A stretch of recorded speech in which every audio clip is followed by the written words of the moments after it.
A reading from the Holy Gospel according to Matthew. Jesus said to his disciples, "Beware of practicing your piety before people in order to be seen by them, for then you have no reward from your Father in heaven. So when you give alms, do not sound a trumpet before you as the hypocrites do in the synagogues and in the streets, so that they may be praised by others. Truly, I tell you, they have received their reward. But when you give alms, do not let your left hand know what your right hand is doing, so that your alms may be done in secret. And your Father, who sees in secret, will reward you.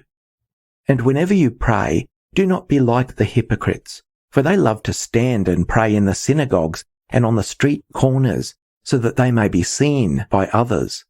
Truly, I tell you, they have received their reward.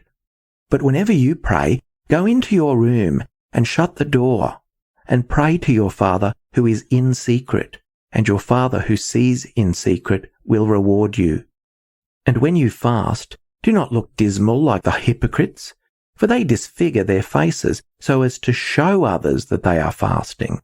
Truly, I tell you, they have received their reward. But when you fast, put oil on your head and wash your face, so that your fasting may be seen not by others, but by your Father who is in secret, and your Father who sees in secret will reward you." The Gospel of the Lord. In this Lenten fasting, we also remember and imitate the example of Jesus, who fasted 40 long days in the wilderness as he prepared to begin his life-giving ministry on earth. Lent is a time of prayer, penance, and good works, which are three aspects of one thing. The purpose of fasting and abstinence is not to punish ourselves, nor is it a time of testing our willpower and personal strength, but rather it's to create a space in us for God and a detachment from whatever may keep us at a distance from coming to an ever closer connection to God. This is a beautiful season, and it's a time for God to help us loosen our willfulness and self-focus. The idea that Lent is some kind of a test of our willpower and resolve, our resistance to temptation, actually defeats the real purpose of this time. It's precisely not about our willpower, but rather surrendering our willfulness and self-focus to God's giving and loving will. If we enter into the season with a humble, contrite, and not willful attitude, God's grace will produce wonderful fruits in us that will last. Overcoming sin and defeating habits is not about willpower, since it is our willfulness and the imperfection of our ability to will all that is good for us without God's help that often leads us to falling into things we know are harmful to us and to others. Imagine an army that tries to fortify its castle, focusing on only the outside, making sure that the walls and doors are strong and resistant to attack. But the enemy is constantly looking for gaps in the fortress, even tiny flaws where the armor is weak or imperfect. Then they can break through these gaps, and once inside, they can wreak havoc.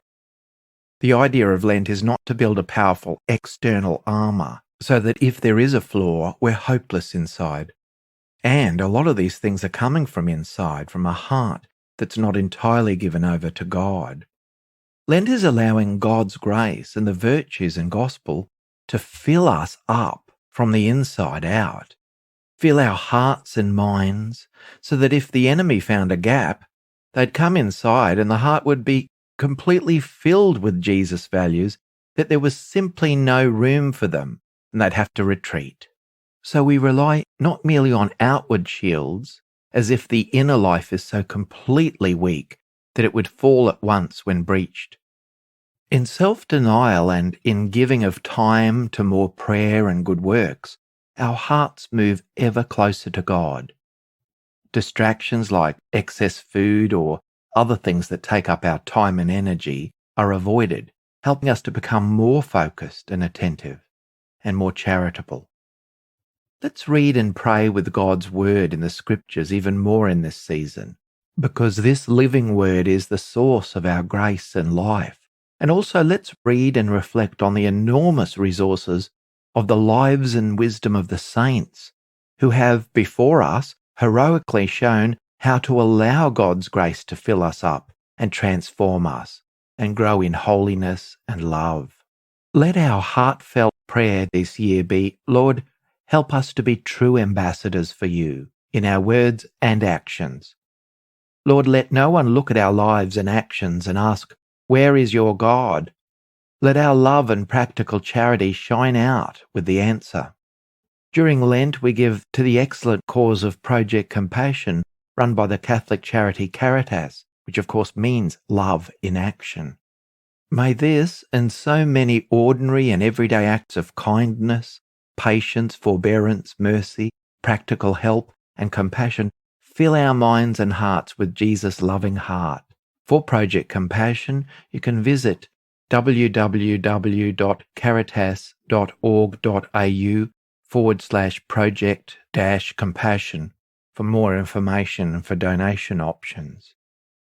Lent is a 6-week gift to the Church from God as a time of nurturing positive habits of prayer, self-denial and giving of our time and resources for worthy causes, to build up our spiritual health and build up good habits and attitudes that become so automatic and natural to us that we do them without hesitation and for no other reason than our love for God, so that, as the reading says today, our left hand doesn't even know what our right hand is doing, but what it is doing is something good and for God. The gospel has a lot of wisdom in it. Those things that are done for no other reason but the love of God, and not for anything else, not for notice, not for reward in this life, not for people's admiration, actions done purely for the glory and praise of God alone. This is close to the nature and heart of God. This is also at the heart of the Gospels and of our faith. It's the source of lasting truth. So let's make this time of Lent the wonderful joy-filled gift that it really is, a time of peaceful self-denial and making space for God, fostering positive habits that will last well beyond 40 days. And may God, who has begun this good work in us, bring it to perfection in the secret of our own hearts.